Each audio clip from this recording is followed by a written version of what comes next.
صحبت اور غسل جنابت۔ صحابہ کرام رضی اللہ عنہم کے درمیان غسل جنابت کا ایک مسئلہ زیر بحث آیا۔ ایک گروہ کہتا تھا کہ غسل صرف دخول پہ فرض ہو جاتا ہے، انزال شرط نہیں، یعنی واٹر ڈسچارج جو ہے وہ ضروری نہیں۔ دوسرا گروہ بیان کرتا تھا کہ وجوب غسل کے لیے دخول کے ساتھ انزال بھی شرط ہے۔ یہ طویل مباحثہ کسی فیصلہ کن صورت پر منتج نہ ہوا۔ آخر قرار پایا کہ ام المومنین حضرت عائشہ رضی اللہ عنہا سے دریافت کیا جائے۔ حضرت عائشہ نے کہا کہ رسول اللہ صلی اللہ علیہ وسلم نے فرمایا، اذا جلس بین شعبها الاربع ومس الختان الختان فقد وجب الغسل۔ جب مرد عورت کی چار شاخوں کے درمیان بیٹھ جائے اور اس کا محل ختنہ عورت کے محل ختنہ کے ساتھ مس کرے تو غسل واجب ہو جاتا ہے۔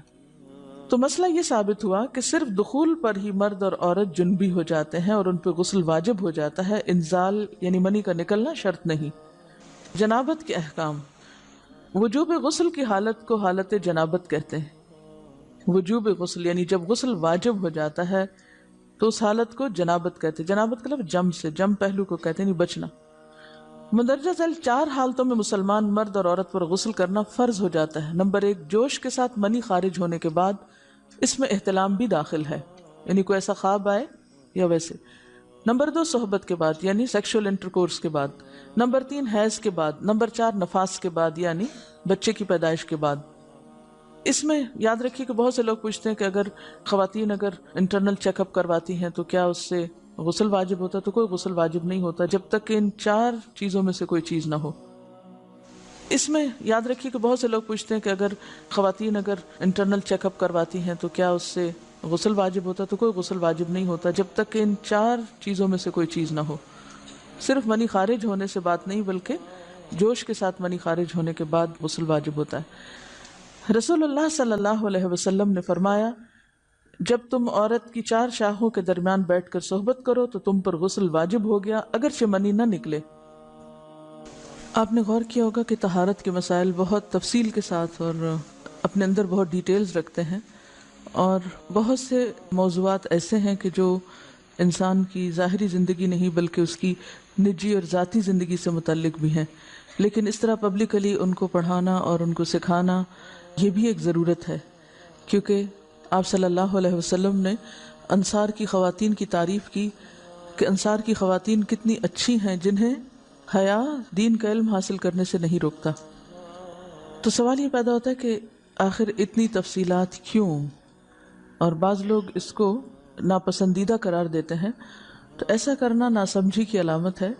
ہم دیکھتے ہیں کہ انسان اگر اللہ کے بتائے ہوئے طریقے کے مطابق زندگی بسر کرتا ہے تو اس میں خیر ہی خیر ہے، اور وہ صرف خیر اس کی اپنی ذات تک نہیں رہتی، بعض اوقات دوسروں کی بھلائی کا ذریعہ بھی بن جاتی۔ عورت کو بھی احتلام ہوتا ہے۔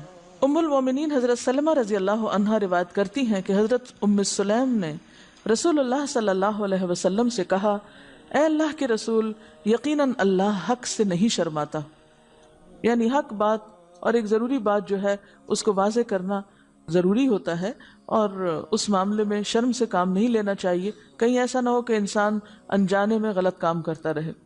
تو یہ کہہ کر انہوں نے مسئلہ پوچھا، کیا عورت پر غسل ہے جبکہ اس کو احتلام ہو؟ آپ نے فرمایا ہاں، لیکن جب پانی کا نشان دیکھے یعنی منی دیکھے۔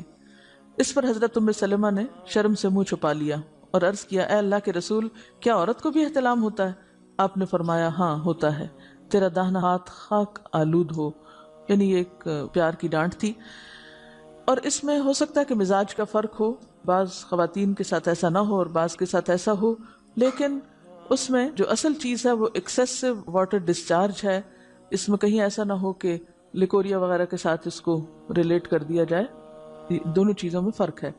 اور احتلام جو ہے وہ سوتے وقت ہوتا ہے، یعنی سو کر اٹھنے پر اگر انسان اپنے کپڑوں پر زیادہ ڈسچارج دیکھے، خواہ کوئی خواب یا کوئی فیلنگ یاد نہ بھی ہو، تو پھر غسل کرنا ضروری۔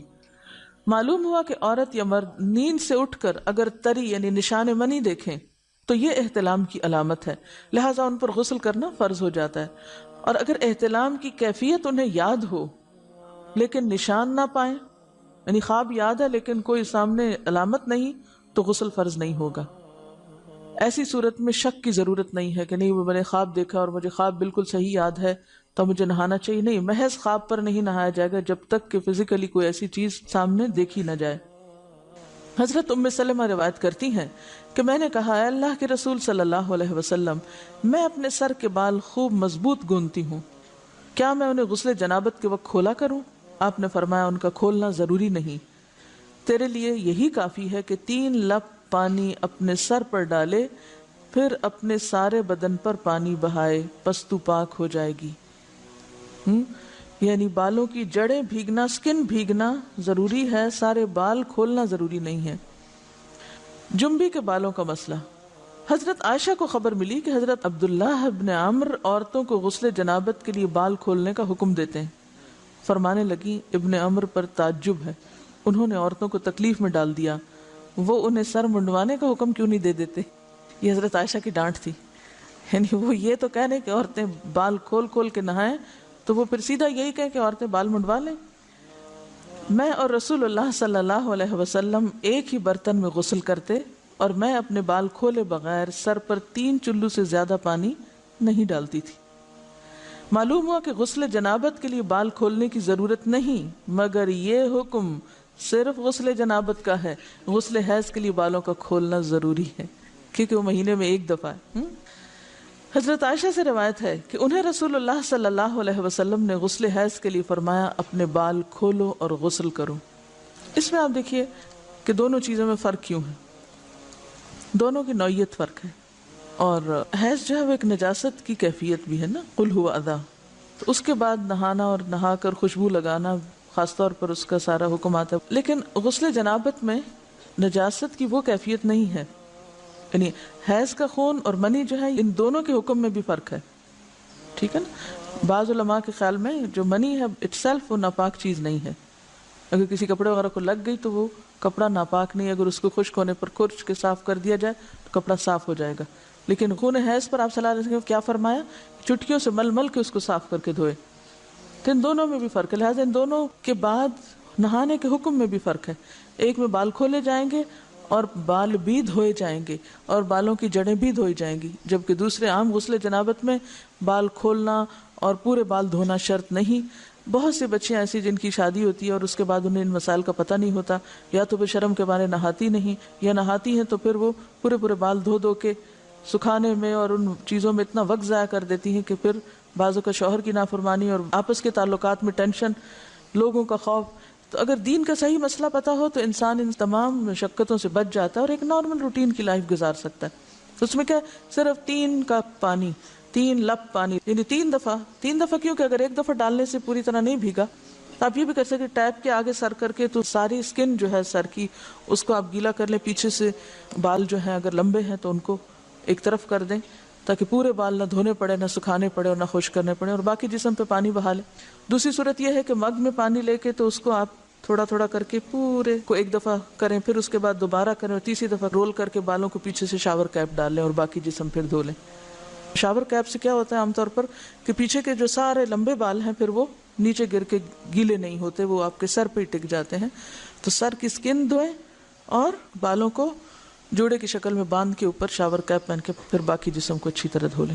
تو اس میں آپ دیکھیں کہ جب بالکل سر کے سکن کا حصہ ہی تر ہوگا، اور یہ 3 دفعہ کرنا ہوگا، ایک دفعہ سے نہیں کام چلے کہ 3 دفعہ کرنا، تاکہ کوئی بھی بال برابر جگہ سکن کی خشک نہ رہ جائے۔ تو اس سے کیا ہوگا کہ جتنا کم بال گیلے ہوں گے اتنے کم دیر میں ان کو خشک بھی کیا جا سکتا ہے اور کسی بھی مشقت کے بغیر انسان نماز پڑھ سکتا ہے۔